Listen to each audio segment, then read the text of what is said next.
Medicina deportiva, ciencias aplicadas al deporte. ¿No les suena algo así como que usted y yo no lo alcanzamos? Que solamente los medallistas olímpicos y los deportistas profesionales, y cuando se lesionan y se recuperan de una rodilla porque ya los queremos ver jugando. Pero ¿cómo hacer que toda esa ciencia baje al terreno de los mortales como usted y como yo, que practicamos deporte bien o mal a lo largo de nuestra vida o por nuestra costumbre o nuestros hijos? Este es el tema del día de hoy en Palco a Debate. Medicina deportiva, ¿baja a la tierra o se queda en aquel nicho?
Y bueno, pues ya lo vio usted, medicina deportiva. El tema es, estamos viendo algunos ejemplos de lesiones en el alto rendimiento, que hay muchas. Algunos ejemplos, hay otros que son espantosos y que por esa cuestión no los presentamos, pero al mismo tiempo platicaremos el día de hoy de estas lesiones, de cómo se producen, pero también a usted o a mí que no practicamos el deporte de alto rendimiento. Y para esto le agradezco muchísimo al doctor Héctor Martínez Meléndez, de la dirección de CONADE, director médico y de Ciencias Aplicadas en la Comisión Nacional del Deporte. Te agradezco muchísimo que te hayas aventado esta excursión para estar el día de hoy con nosotros a platicar de este tema que a todos nos atañe. Muchas gracias, saludos a los dos. Es un gusto estar aquí con ustedes participando acerca de un tema tan importante que es básicamente las lesiones deportivas. Explicar un poco cómo se clasifican, cómo de alguna manera se manejan las lesiones deportivas y el impacto alrededor de nuestras selecciones nacionales de lo que es realmente las lesiones deportivas y el desempeño y el éxito deportivo de cada uno de nuestros deportistas. Y nos acompaña también Alejandro Reyes, que una larga carrera en la Comisión Nacional del Deporte, muy cerca también de estos temas, a pesar de que no eres especialista, pero muy cerca de los atletas de alto rendimiento, de los que llegan, de la evolución. Todo este tiempo que estuviste en la Comisión Nacional de Deporte también te deja y te enriquece mucho en esta experiencia. Así es, Alfredo, buenas noches, buenas tardes, gusto en saludarte, saludos a todos. Pues mira, creo que cuando en México seamos atletas de alto rendimiento o seamos recreativos como la gran mayoría y que sufrimos lesiones y operaciones, cuando entendamos, yo creo que la medicina no es posterior, sino antes de una lesión. La medicina también influye en cómo prevenir lesiones. Creo que podríamos muchos ahorrarnos quirófanos como ya nos ha tocado. Me lo hubieras dicho antes, ¿no? Sí, claro. Yo también lo supe después. Así es. Doctor Héctor Martínez, Héctor, ¿la medicina deportiva qué es? ¿Es una especialidad? ¿Es la suma de muchas especialidades? ¿Es la relación con muchas especialidades que nosotros imaginaríamos, desde traumatólogos a fisioterapistas? ¿Qué es cómo podríamos definir la medicina deportiva? ¿Es reciente? En fin, platícanos. Muy bien, bueno, quiero retomar ligeramente el comentario de Alex de que la medicina se basa en pilares de prevención, ¿no? La medicina en general y la medicina del deporte, pues obviamente también. La prevención siempre es mucho más barata que la curativa, es decir, en este caso siempre de alguna manera nos costará menos tener una medicina preventiva que tener una medicina curativa. La medicina del deporte tiene un gran auge en México después de 1968, que es el año de la Olimpiada en México. Y sobre todo porque no sabían cómo respondería un organismo arriba de 1800 metros sobre el nivel del mar. Y la Ciudad de México, pues, estando arriba de 2200, pues, obviamente todo el mundo se espantaba de venir a participar en México y qué le iba a pasar a cada uno de los organismos y de los atletas que iban a estar aquí. Así es como tiene un auge la medicina del deporte en México.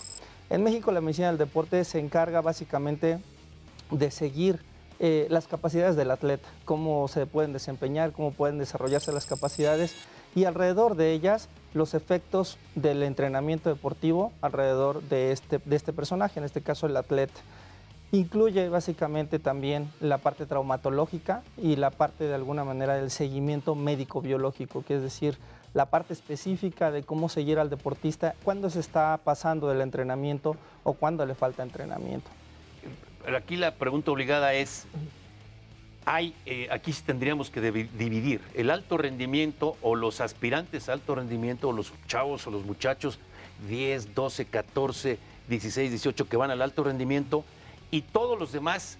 A mí no me gusta cuando nos dicen, ustedes son el deporte masivo y me imagino a todos llenando el Zócalo y que se ven las puras cabecitas, ¿no? Porque cada uno de nosotros hace un gran esfuerzo por realizar un deporte, una disciplina que nos gusta y que en muchas ocasiones nos ha generado lesiones tan sencillas y tan complicadas. Te pongo un ejemplo, ¿no? El que tiene mal un pie y entonces pues, te tronaste el pie o te lo torciste y llegas a tu casa y te pones un ungüento y una venda y así vas a caminar y después toda la semana estás así y cuando te ve el médico dice, si te hubieras curado bien esa lesión, no tendrías ahora, no sé cómo es, como que no tienes desniveladas las piernas o algo así. Asimetría. ¿Cómo? Una asimetría en el... Regularmente la medicina del deporte tiene varias aristas en este momento, ¿no? La medicina del alto rendimiento, que es como surge realmente, pero sin embargo tiene una clasificación hacia el deporte recreativo, hacia el deporte de fin de semana, hacia el deporte que realmente, o a la actividad física que está encaminada a poblaciones vulnerables como la hipertensión, la diabetes, la obesidad, el síndrome metabólico, que realmente todos aquellos que terminan haciendo actividad física o deporte van a tener una consecuencia, van a tener o un padecimiento derivado del deporte, de la práctica deportiva, o una lesión derivada de la práctica deportiva. Me brincaría yo a temas, y Alex, en un momento más, porque van surgiendo. Yo en lo particular, no hace muchos años, seguí practicando fútbol, tenis juego, gracias a Dios, mal, pero sigo jugando. La natación, justo me volví adicto a la natación cuando me operaron la rodilla, me hicieron un trasplante de ligamentos, menisco, la reconstrucción de rodilla, y cuando me hizo esta operación, un médico especialista extraordinario, René Ochoa, a quien le envío un saludo, paralelo a mi lesión, me dijo, un año de rehabilitación y es un día alberca, otro día alberca y al día siguiente alberca. Entonces, híjole, no, me aburre mucho. Bueno, ¿quieres volver a jugar tenis? Va a ser de esta manera. Y iba yo y hacía yo la fisioterapia en una clínica que él me dio y la hidroterapia y todo esto. Fui muy fiel a todo. Y a los 6 meses le ocurre a un jugador, no voy a decir su nombre por respeto, que se lesiona exactamente lo mismo que yo y es que se fue a Houston. No, ya, se fue a Houston, en 2 semanas está listo, ¿no? Y este jugador, a los 6 meses, ya estaba jugando. Entonces, cuando yo me tocó mi consulta con el doctor, le dije, oye, ¿por qué él es por el alto rendimiento? Pero, ¿qué le hicieron a él para que esté en 6 meses? Y tú me dices que todavía me quedan 6 meses y un poquito más. Me dijo, no quiero ser ave mal agüero, pero se va a tronar. Y como a los 3 semanas se tronó y no volvió a jugar. ¿Cómo me explicas esto? Ya en el campo de la traumatología deportiva, que es básicamente una parte de la medicina deportiva, el aspecto de traumatología deportiva creo que ha avanzado mucho en estos años. Es decir, una vez que tenemos una lesión bien diagnosticada, porque todo parte de eso, es decir, una vez que diagnosticas adecuadamente una lesión, debes darle el mejor manejo. Y el mejor manejo va a tener como conclusión el éxito, de alguna manera, del deportista en base a 2 variables. El manejo quirúrgico, en este caso si es que lo requiere, el mejor manejo quirúrgico con la mejor persona, y el otro 50% depende de la rehabilitación. Y es muy cierto que independientemente de que la rehabilitación sea muy acelerada o no, hay un proceso de cicatrización. El proceso de cicatrización actualmente ya está bien descrito, ¿no? Los científicos de la cicatrización dicen, tanto tiempo para que este ligamento, de alguna manera, por decirlo así, pegue. Y una vez que haya pegado, le vamos a dar cargas de entrenamiento para que fortalezca el músculo y después el músculo va a ser capaz de ser sometido a mecanismos tan intensos como una patada, ¿no? Una patada en el taekwondo o una patada en el fútbol. Es decir, actualmente los protocolos de rehabilitación y los protocolos de manejo están bien definidos. Alex. Fíjate, además, qué interesante esto, porque tan importante es que te opere un buen médico como hacerlo en una buena clínica, la rehabilitación. Es evidente que es imposible que los doctores adscritos a la Comisión Nacional del Deporte o en los estados del país que tienen capacidad y reconocimiento y sobre todo título, ¿no? No cualquiera puede rehabilitar una cirugía. Para la gente es muy difícil, pues es que mi vecino estudió un año, empezó a estudiar, no le gustó, pero sí sabe y da masajes. La rehabilitación no es masaje, la rehabilitación va mucho más allá, que bueno, luego eso a la gente, a muchísimos, y seguramente a todos nos toca conocer a alguien o lo vivimos, que por no ir con un especialista en rehabilitación, con el equipo necesario, nunca quedas bien, y eso es fundamental, incluso hasta con deportistas de alto rendimiento ha pasado. Sí, yo seguiría aplicando esto entre esta gran diferencia que hay en el seguimiento al alto rendimiento y lo que usted y yo practicamos a veces de fin de semana, a veces en la semana, a veces preparándonos para un evento, en fin, lo que hacemos con lo que podemos y así, como cuando haces así, dices, mira para dónde va el viento. Pero viendo esto, nos vamos a una pausa, regresamos.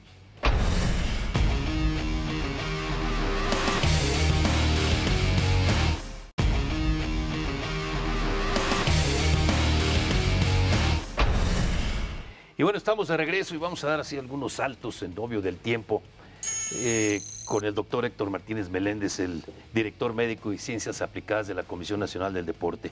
Casos puntuales, doctor, para que nos expliques. Un jugador de fútbol americano profesional de la NFL que tiene su casco hecho a la medida, con sus colchonetas hechas a la medida, con su barbiquejo y también es el de los dientes, que tiene todo hecho a la medida.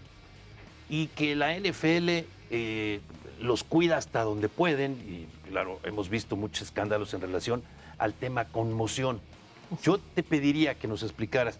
Luego llega un chavo de secundaria que el casco es el que utilizan, el de aquí, el de allá y el de acá allá, y que se hace así, a lo mejor le cae, y luego le ponen aquí cosas como para que le apriete el casco, en México, en Estados Unidos y en donde sea.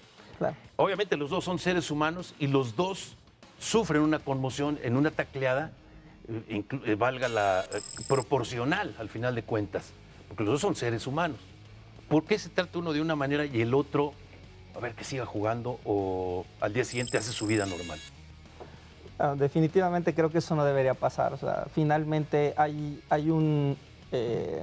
¿cómo decirlo? Hay una normalización a nivel mundial de cómo debe protegerse un deportista y cómo debe manejarse un deportista en una conmoción. Hay una serie de estudios desde hace algunos años que se llaman SCAT. A nivel internacional, la medicina está basada en algo que se llama evidencia científica. Es decir, yo aplico un conocimiento derivado de unos estudios que finalmente comprobaron que las cosas que yo hago sirven. Ese estudio se llama SCAT y el SCAT 1 apareció alrededor del 2007. El último SCAT apareció hace 2 años y es el protocolo de atención a una persona conmocionada, independientemente del deporte que haga. Permítame que te interrumpa. Es decir, un boxeador Así es. que sale conmocionado, o el de la UFC, Así es. o de artes marciales, o en el hockey, o en deportes de... En el fútbol, ¿no? Que no sé tanto, pero ha pasado mucho. Claro. En el fútbol, que caen chuecos. Es decir, una conmoción es igual para todos. Exactamente. ¿Es cierto que lo que decían los abuelos, se te queda guardada una conmoción?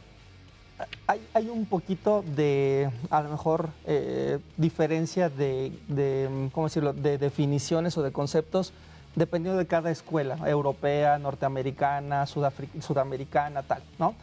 Pero el hecho de normalizar todos esos conceptos y vertirlos en un solo estudio y decir, derivado de este estudio, el protocolo de atención de la conmoción es el siguiente, paso 1, paso 2, paso 3, paso 4, hasta que llegue al hospital o hasta que llegue a la atención médica correspondiente para garantizar 2 cosas. 1, que la vida no se pierda y 2, que no termine en una complicación trágica a ese deportista.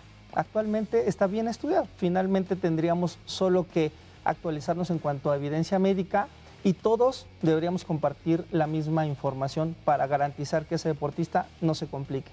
Alex Reyes, tú que has estado tan en contacto con estos temas, ¿existe es una especie, yo no digo catálogo, pero algo que nos diga, estos son los médicos a los que puedes acudir? Porque esto te pasa en el llano, en un partido llanero, porque además hay piedras, porque además esto, y todos lo cargan, se lo llevan al médico que conocen que probablemente no esté. ¿Hasta dónde puede llegar esa influencia de saber con qué doctor ir? Pues mira, yo creo que el doctor Martínez es la mejor persona, Héctor, para platicárnoslos, porque debería de ser como el alto rendimiento, una pirámide. Desde la máxima autoridad en este caso el deporte, que es la dirección que conduce el doctor, hacia abajo. Todos deberían de estar afiliados, reglamentados, los paramédicos. ¿Qué puede hacer un paramédico en una conmoción o en una lesión? ¿Hasta dónde puede intervenir y hasta dónde nada más atender de inmediato al atleta y llevarlo con un especialista? Pero yo creo, doctor, que bueno, estaremos hablando de un porcentaje muy bajo, tristemente y peligrosamente, de doctores especialistas en deporte que tengan los estudios requeridos para atender, sea atleta de alto rendimiento o sea pues nuestro hijo o el vecino o un amigo que se conmociona en el campo del parque de la esquina, ¿no? Lo hemos visto, ¿no? Y lo hemos vivido. Si en el alto rendimiento, entre comillas, vemos peleas o vemos luchas, ¿no? Donde un conmocionado está siendo atendido, y tú lo ves, ¿no? Desde el punto de vista médico, dices, creo que no está haciendo lo correcto, y finalmente tiene una consecuencia trágica, dices, creo que deberíamos normalizarlo con un poquito más de puntualidad. Doctor, ¿qué le aconsejarías tú a la gente que nos está viendo y a mí en lo particular, a todos los que practicamos un deporte pues a nuestro riesgo? Olvídate de seguros o no seguras. De pronto hay una jugada en el fútbol, una barrida, cae, se le zafa la rodilla y llega alguien que dice que conoce y ¡pum!, se la acomoda. Y ya, bueno, como quiera, mira, vete a tu casa y si te sientes mal, aquí te tomas esto y te vas a la farmacia de enfrente y te lo tomas y ya, el lunes tienes que ir a trabajar y ese fue el domingo, o una conmoción. ¿Cómo tendría que ser el protocolo? ¿Llevarlo a dónde? ¿Cómo? Porque todos tenemos un amigo que conoce al amigo que tiene un médico, lo que decía Alex. Yo creo que algo que es muy importante y que debe entender la población es que lo primero que tiene que hacer es llamar a un experto. O alguien que conozca de cómo mover a alguien. En el caso de las conmociones, finalmente una conmoción tiene una repercusión en algo tan importante como es el cerebro y que finalmente puede desencadenar en la muerte, ¿no? En medicina del deporte, las lesiones deportivas se dividen en dos, en las que ponen en peligro la vida y en aquellas que no. Finalmente, una rodilla es diferente a un cerebro, pero sí es importante que una vez que alguien se conmocione, tiene que tomar en cuenta la vida del paciente y en este caso que pueda respirar, que pueda seguir moviéndose. En el momento en el que deje de hacerlo, eso se convierte en una emergencia. Doctor, pero aquí estamos en el fútbol del llano. Okay. Estamos los cuates, el que lleva las cervezas, los amigos, las novias, los que están ahí, y algunos traen coche y otros no, y de pronto hay uno que se conmociona. Obviamente tendríamos, ¿qué sería lo ideal? Pues alguien que sepa. Claro, un médico. Pero no hay alguien que sepa. ¿Qué hacemos? Lo primero es no moverlo. Y moverlo solo en caso de que se esté ahogando por sus fluidos o por su lengua. Si se está ahogando, hay que mover la cabeza. Si no, hay que dejarla como está. Pero algo que es importante en urgencias médicas, alguien tiene que llamar a la ambulancia o a un médico. Finalmente, eso es un punto realmente importante. Primer punto, no lo movemos a menos que se esté ahogando y solo si se está ahogando movemos la cabeza. Lo inmovilizamos y en ese momento llamamos a un médico o a una ambulancia. En el caso de la rodilla, lo más importante en una articulación grande es inmovilizarla. Si el paciente no tiene peligro la vida, lo inmovilizamos el pie, la rodilla, el hombro, la cadera y nos los llevamos, ¿vale? Ponemos un poco de hielo, tomamos antiinflamatorio y a lo mejor nos da la oportunidad de llevar a un médico. Esto a mí me me abre la opción de, en un programa futuro, pues llegar aquí a ver cómo hacerle. Tú eres el delantero y el portero es el que se tronó y tú eres el que, y de repente ves que sale la lengua.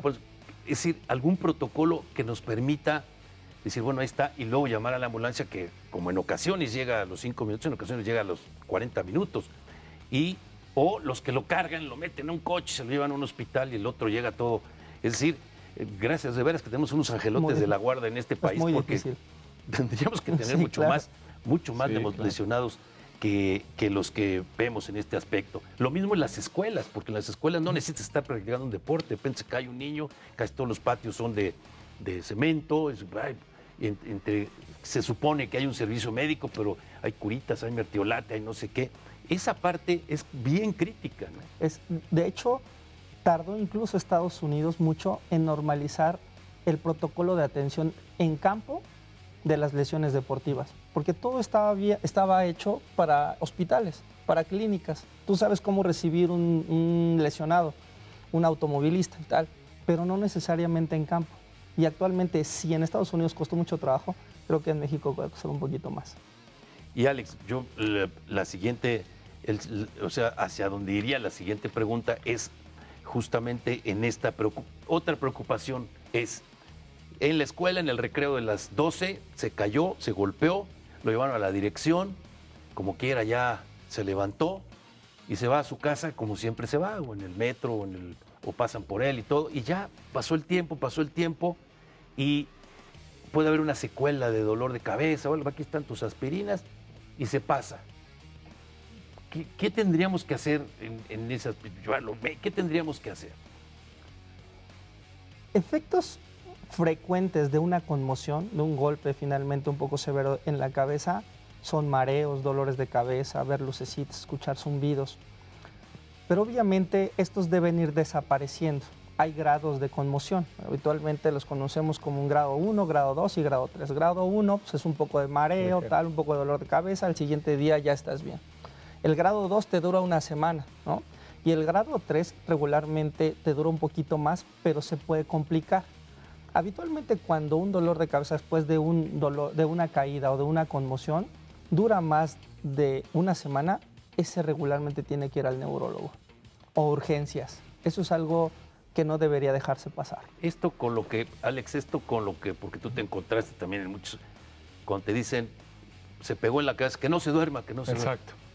Cuando hay una lesión severa en el cerebro, aunque tú quieras dejar despierto a una persona, pues obviamente se va a dormir. El cerebro no distingue entre un estímulo verbal y un estímulo de otro tipo. Finalmente, una vez que se conmociona y es un grado 2 o 3, que de alguna manera hace perder el conocimiento, pues aunque tú le piques, le pellizques o le hables, finalmente el cerebro está en un proceso en el cual se va a desconectar, finalmente, ¿no? Entonces, sí, surgió esa técnica como una forma de mantener el cerebro lo más orientado posible y sobre todo lo más despierto, pero no depende de la persona externa, depende del nivel o del grado de golpe que tuvo. Bueno, pues este tema de las lesiones cotidianas que nos pueden ocurrir a todos y que podrían dejar de pronto secuelas. Oye, pues es que no, lo que pasa es que tu rodilla ya estaba muy castigada y lo único que necesitaba es esa patada que te dieron, es lo que a mí me dijeron, ¿no? Esa fue la descripción de mi lesión. Ya, pues tantos años hasta te había salvado, ¿sí?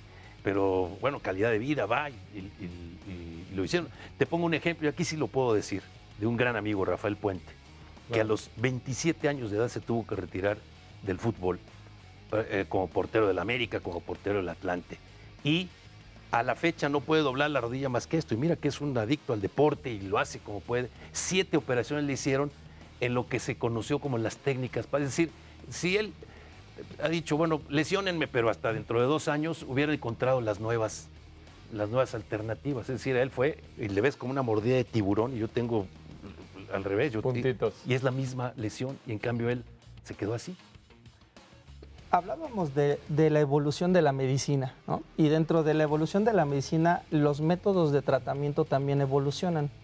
Lo que anteriormente se hacía de forma abierta, como es la cirugía de este personaje que me comentan, pues actualmente ya no se realiza a menos que tenga un tumor o una complicación severa de la rodilla que se tenga que abrir. Actualmente las técnicas quirúrgicas son mínimo invasivas y obviamente son rápidas hasta relativamente.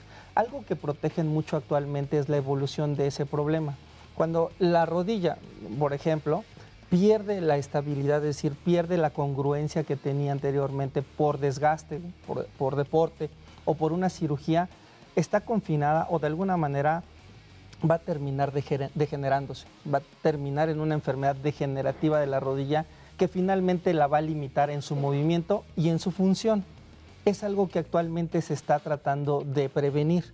Una vez que tú ya hiciste un manejo quirúrgico, tendrá que ser el mínimo invasivo para que esto no pase en los siguientes años y afecte finalmente la calidad de vida de la persona. Está el ejemplo y un saludo a mi querido Rafael Puente. Y con esto nos vamos a una pausa y vamos, tan sabrosos el tema porque es algo que es muy cotidiano para nosotros. Pausa, regresamos.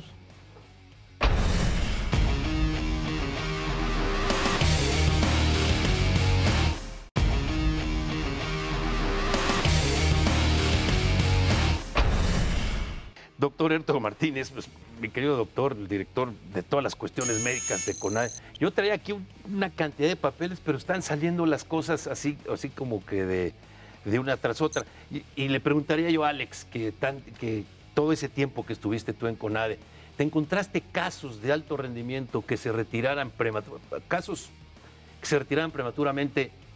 A ver, no es morbo, por una lesión mal cuidada, mal tratada o mal diagnosticada? Fíjate que de retiro hacia primer rebote no me acuerdo, pero hay dos casos, si te acordarás, doctor, y tú, Alfredo, y todos nuestros amigos. 1999, Alejandro Cárdenas, medallista histórico en el Mundial de Sevilla en los 400 metros. En el 2000, pues llegaba como una carta importante, o se presentaba un año en los Juegos.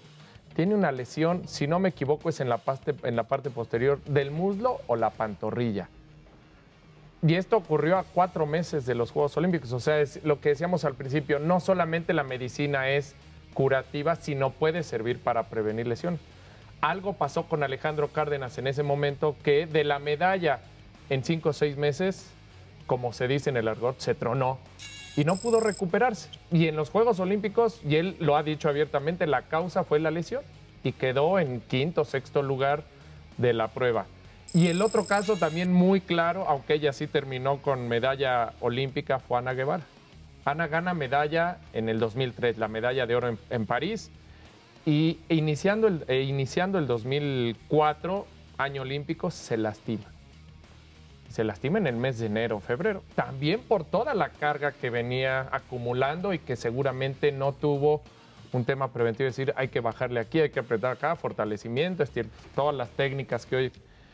Y Ana no pudo llegar a los Juegos Olímpicos al 100, aún así ganó medalla de plata, te acordarás perfectamente, ¿no? Atrás de la caribeña, pero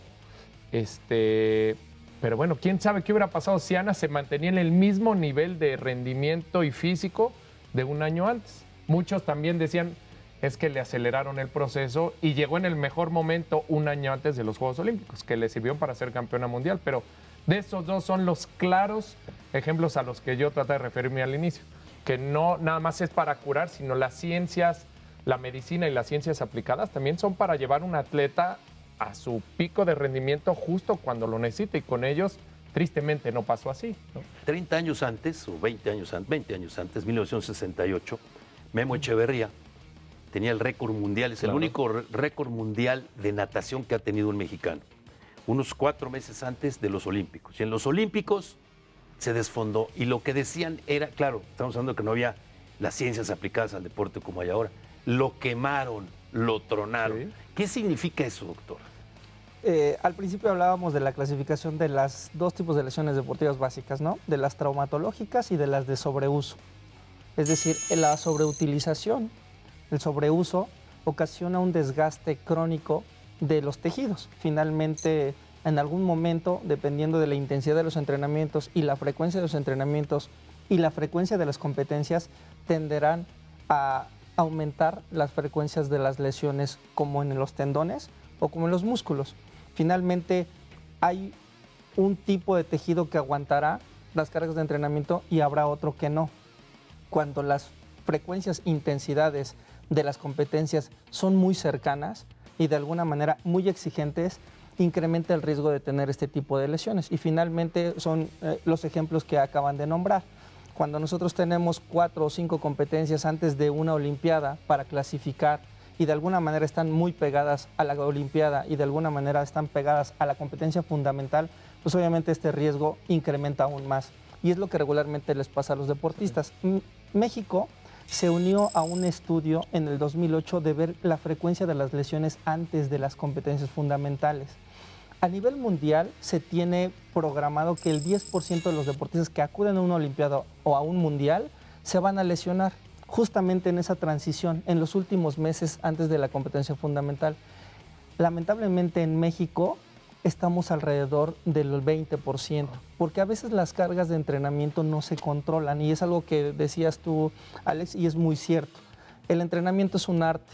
¿Qué tanto le pones azul o qué tanto le pones amarillo para que realmente te dé el verde que tú quieres? Y ese verde va a ser el consecuente de una medalla de oro en Juegos Olímpicos. Afortunadamente, ahorita estamos haciendo una mejor estrategia preventiva porque el Comité Olímpico Internacional el año pasado hizo un estudio que se llama ¿cuánto es mucho? How much too much? ¿Qué tanto es tantito o qué tanto es tantote? ¿No? Y afortunadamente da una serie de recomendaciones que los médicos podemos seguir para que los deportistas no caigan en este sobreuso y finalmente echen a perder 4 años de su carrera deportiva con el fin de ganar una medalla. Me quiero regresar a los que somos Juan Pueblo, ¿no? A los que practicamos el deporte pues por nuestro gusto, con algún profesor que solamente te ayuda en la técnica. Me pasa con el tenis, por ejemplo, o los que jugamos fútbol, o yo corrí lanchas de carreras muchas, y luego después digo, ¿cómo arriesgaba yo la vida? Pero pues así estaba la inconsciencia. A ver, me están comentando ahorita en el corte, estos futbolistas que de pronto caen desvanecidos en la cancha, y te hablo de los profesionales, y los que ¿qué siente un jugador? Esos son profesionales, pero el que no es profesional y está en el llano y de repente juega el sábado y toda la demás de la semana, pues si tiene una actividad física en su trabajo de alguna manera, pero otros son sedentarios. Primero, ¿qué tendría que hacer así lo mínimo elemental para decir si voy a jugar esta temporada con mis cuates o estas próximas 10 semanas? Y segundo, ¿qué pasa cuando siente que? En el caso de los deportistas en el barrio, como lo dicen, ¿no? Sí. Recreativos. Yo creo que es importante siempre tener un nivel de salud, ¿no? Yo creo que siempre el ir al médico y garantizar que tu condición de salud sea buena, eso también beneficia a tu deporte. Y mutuamente, ¿no? El deporte beneficia a tu salud. En el caso, por ejemplo, creo que estabas mencionando el ejemplo de las muertes súbitas, ¿no? Uh-huh. La muerte súbita en el deporte es un gran tema porque ahora se vuelve mediáticamente escandaloso. Es decir, que un deportista, porque el deportista es la figura de la salud, muera en el campo, pues realmente escandaliza a cualquiera. La muerte súbita siempre ha habido, ¿no? La muerte súbita en el deporte, de alguna manera, no era escandalosa porque no había los medios de comunicación, pero siempre se han muerto en la Liga Premier, en la liga de en medio y en la liga del barrio. O sea, eso ha pasado siempre. Aquí se divide la muerte súbita en dos, en los que tienen más de 35 años y en los que tienen menos de 35 años, que son la gran mayoría de los deportistas que ahora conocemos y los que de alguna manera salen en los medios. Los que mueren por muerte súbita, válgame la redundancia, por debajo de los 35 años están ligados a un defecto genético en el corazón. Tienen problemas de genética, tienen problemas porque les crece el corazón mucho o porque el corazón de alguna manera no les corre bien la electricidad. Así de sencillo.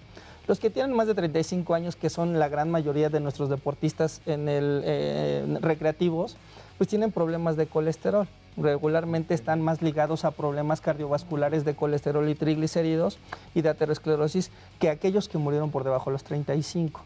Actualmente, más bien desde 1990, Italia hizo un boom, es como que el que generó el test para prevenir la muerte súbita a partir de 1990 en el Mundial.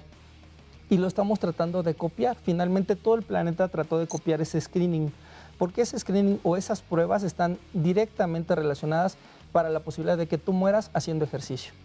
Entonces, si tú tienes menos de 35 años y estás ejerciendo deporte, hazte un tipo de pruebas como el electrocardiograma, como tal, ¿no? Pero si tienes más de 35, pues tómate colesterol, triglicéridos y tal, ¿no? Es una forma preventiva.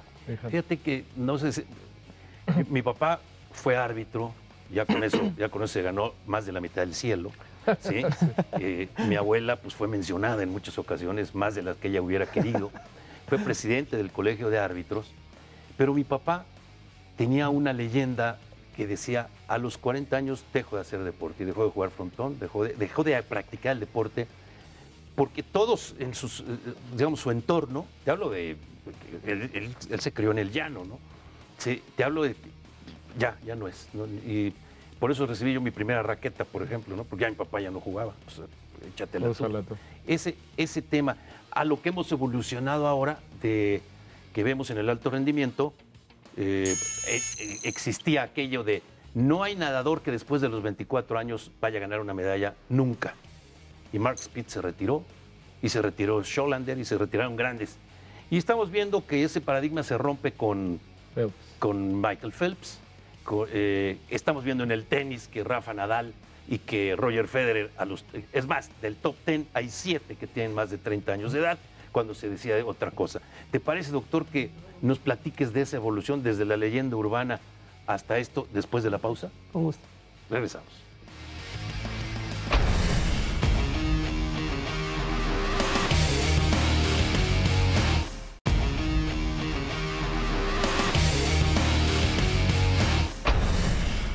Pues doctor, aprovechamos que aquí está el director médico de Ciencias Aplicadas de la Comisión Nacional del Deporte para evitarte todas estas preguntas que van desde la leyenda urbana de mi papá y sus amigos y los que eran mis tíos. A los 40 ya no haces esta actividad física contra los atletas de alto rendimiento que ya rompieron todos esos paradigmas y con la cultura que hay de unos 20 años a la fecha de preocuparte por tu salud a través del deporte y es una felicidad ver a tantos que corren las de 5 y 10 kilómetros cada fin de semana, los que se dan su premio en el maratón de la Ciudad de México, los que salen fuera de México, que se han roto estos paradigmas. Tiene que ver la ciencia, tiene que ver la costumbre, tiene que ver el que antes el chavo que salía a jugar fútbol a la calle era un vago que no servía para nada y ahora ya no. Pues sin duda creo que la medicina y justamente las ciencias aplicadas han evolucionado con el objetivo de que las capacidades físicas del ser humano duren lo más que se pueda de una forma, entre comillas, saludable. Claro.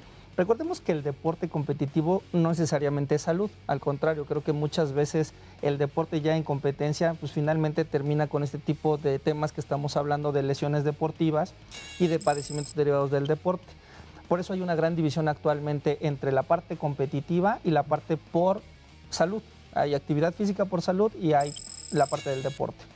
Entonces, en el alto rendimiento, donde actualmente duran más tiempo los deportistas, muchos más años, es porque las ciencias aplicadas se han aplicado, válgame la redundancia, en garantizar que esas capacidades deportivas duren más tiempo y que las estrategias o los programas de prevención, tanto de padecimientos como de lesiones deportivas, pues de alguna manera sean mucho más exitosos, para que la vida deportiva de ese deportista o atleta, pues obviamente sea mucho más prolongada y exitosa. Y por la parte de la activación física, también se han garantizado muchos estudios, o se han hecho muchos estudios que garantizan que la actividad física controlada y bien dirigida trae consecuencias saludables a la persona. Disminuye enfermedades como la diabetes, como la hipertensión o como el cáncer, y que finalmente van a tener una población mucho más productiva y saludable. Alex, ¿te tocó encontrarte en toda esa época que estuviste, fueron como 10 años que estuviste, 8 que estuviste en CONADE, atletas, lo que llamaríamos estresados, desesperados porque ya no alcanzaban sus marcas y porque iban a perder su beca y hacían todo lo posible porque sin tener la edad estarían fuera de todo este tema? ¿Y qué nos puedes platicar de ellos? Pues mira, sí te encuentras de todo. La verdad es que además, y es un tema que tampoco abordamos y ojalá haya una siguiente oportunidad, el nervio y el miedo y el estrés de una competencia también genera lesiones, ¿no? Y ese tema pues le pasa a muchísimos. Sí, creo que dentro de todo los atletas mexicanos hoy están mucho más cobijados en el tema de ciencias aplicadas y rehabilitación. Allí en la CONADE hay un centro de rehabilitación muy grande importante, pero ya empieza a ser un tema general en los estados. Platicamos el doctor y yo, Monterrey o Nuevo León tiene un área médica sólida, Yucatán, por ejemplo, Guadalajara, Jalisco, Baja California, Estado de México, Durango, me comentabas, también, ¿no? O sea, cosas que lo importante es que la gente vaya o se informe o trate de encontrar a alguien, pero que sepa que esté calificado para que los asesoren. En el tema del alto rendimiento siempre, no me dejará mentir el doctor, un atleta que no está con la experiencia suficiente, con la fuerza mental suficiente, pues tú ves que van a rehabilitación solamente para que literalmente los apapachen, ¿no? Y que a veces hasta de un poquito de psicólogo se vuelve el terapista para que platiquen, porque la lesión es más mental o provocada del estrés mental que de una propia lesión física profunda. Doctor, cuando nosotros oímos el tema de alto rendimiento, deportista como nosotros, Juan Pueblo, dice, híjole, eso es inalcanzable. Es como cuando, yo soy muy adicto a la música clásica, ¿no? Entonces dicen, música clásica, música culta. No, espérame, no, espérate, entiéndele, gústala. No, mejor ponemos otra, ¿sí? Y ya ni siquiera le entran. ¿Cómo puede acceder cualquiera de nosotros o hacia dónde? Tú ves que ya hay más cultura entre los médicos y también siempre dices, es que me va a costar un dineral, mejor me la llevo así o me miden la presión en mi casa o allá en la farmacia y ya, pues tengo esta presión y ya puedo ir a jugar. ¿Cómo? ¿Tú crees que haya más, que empieza a haber más cultura en esto, en el deporte que me choca, pero que se llama masivo y que cumple con el fin de una vocación o de un desahogo o un gusto por practicarlo o por estar con tus cuates? Creo que es un tema un poco difícil, complicado de tocar y de responder esa pregunta, porque si bien la masividad del deporte actual o el boom que está teniendo el deporte actual es en un grupo etario un poco arriba de los talentos deportivos que deberían sacarse para organizarse, para estructurarse y finalmente competir en el alto rendimiento o en la alta competencia.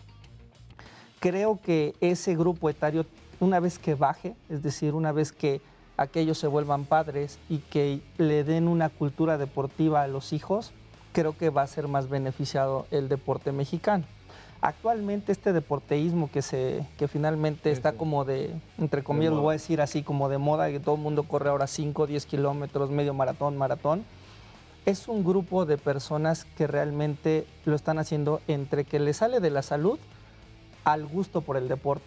Pero es un grupo etario que ya pasó la etapa coordinativa crucial y de aprendizaje técnico que lo llevaría al alto rendimiento. Y otra cosa, las capacidades físicas tienen un tope.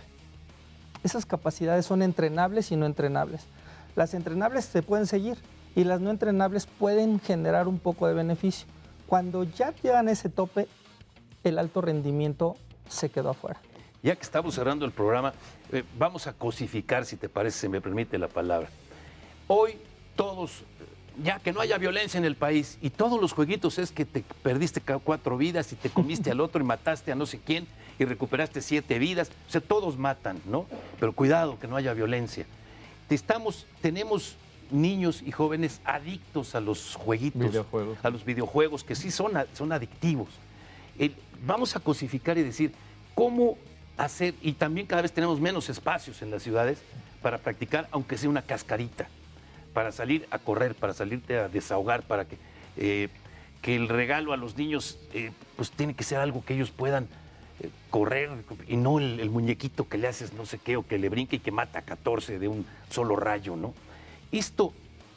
Esta cultura, estamos rebasados de esta cultura, no hay forma que la podamos encauzar, aunque sea un poco decir, oigan, vamos a darle al niño algo, porque ni siquiera les escuela. Creo que este tema en educación ha causado mucho escozor, ¿no? Finalmente, el nivel de inactividad que tienen nuestros niños, en este caso, tiene consecuencias en salud y ya es algo que de alguna manera se ha tratado de revertir. Yo pensaría en 2 estudios que hicieron los estadounidenses. Uno que hicieron con juegos de video, activos como el Wii, lo voy a tener que mencionar, y que se gastan ciertas calorías.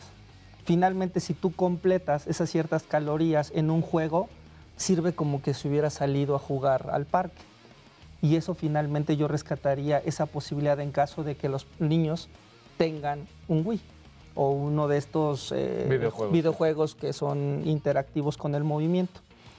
Y el otro, romper finalmente con el círculo del sedentarismo, que es lo más difícil. La cantidad de tarea que le dejan a un hijo actualmente pues, no se compara con la cantidad de tarea que nos dejaban en algún momento y nos daba la oportunidad de ir a la bicicleta, ¿no? Y la facilidad de salir. ¿no? Por la seguridad y demás. Y que romper esto finalmente depende de muchos personajes, incluidos la familia. Perdón Creo que son los más importantes. Es que esto está como para tener 14 programas, porque hay 1000 preguntas. Y son temas de especialidad. Efectivamente. Y desafortunadamente vamos a cerrar el programa porque se nos ha ido como agua entre las manos. Y por supuesto agradecerte, doctor Héctor Martínez, que nos des todos estos y que obviamente comprometerte para otra. Alex, ¿qué concluirías? Pues mira, que es súper importante la transmisión de quienes tenemos el gusto por el deporte de transmitirlo a nuestros hijos, a nuestros cercanos, que la gente que quiere empezar, por lo menos hoy tenemos la gran facilidad de internet, ¿no? Si no puedes pagar un club, si no puedes pagar un entrenador, ya hay muchísima información en internet cómo empezar a hacer ejercicio. No nada más de salir y agarrar una pelota, ejercicios de fortalecimiento, de preparación, de estiramiento, porque gran parte de las lesiones se derivan de falta de preparación para practicarlo. Entonces hoy decía la gente que hay muchos buenos médicos, hay mucha buena información, que la usen y bueno, pues sí hay que cuidar y estar al pendiente de la salud, sin duda. Doctor, tus conclusiones. Pues creo que voy a retomar y complementar el comentario de Alex. Es fundamental medirse.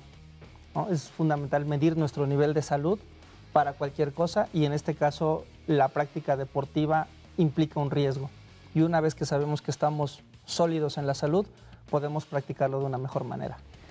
Mi conclusión sería en el tema, así como hemos hablado del derecho del deporte, que estas ciencias aplicadas al deporte lograran bajar de lo que nosotros vemos como Olimpo del alto rendimiento, ya no digo a toda la población, pero cuando menos a la medianamente activa, en cuanto el de la escuela secundaria, preparatoria, que no va a llegar al alto rendimiento, pero que lo practica ahí, en las universidades, que pudiéramos llegar con estas, que es una política pública, doctor, es una política pública, basarla al alto rendimiento y ya después pasarla al otro lado, que no se quede y que la palabra alto rendimiento no nos dé el miedo de decir, no, bueno, esos son los de alto rendimiento. Yo me compré unos nuevos tenis, mira qué buenos zapatos, estos son los, ya me alcanzó para los de Cristiano Ronaldo, ¿no? Y entonces ya con eso juegan solitos, ¿no?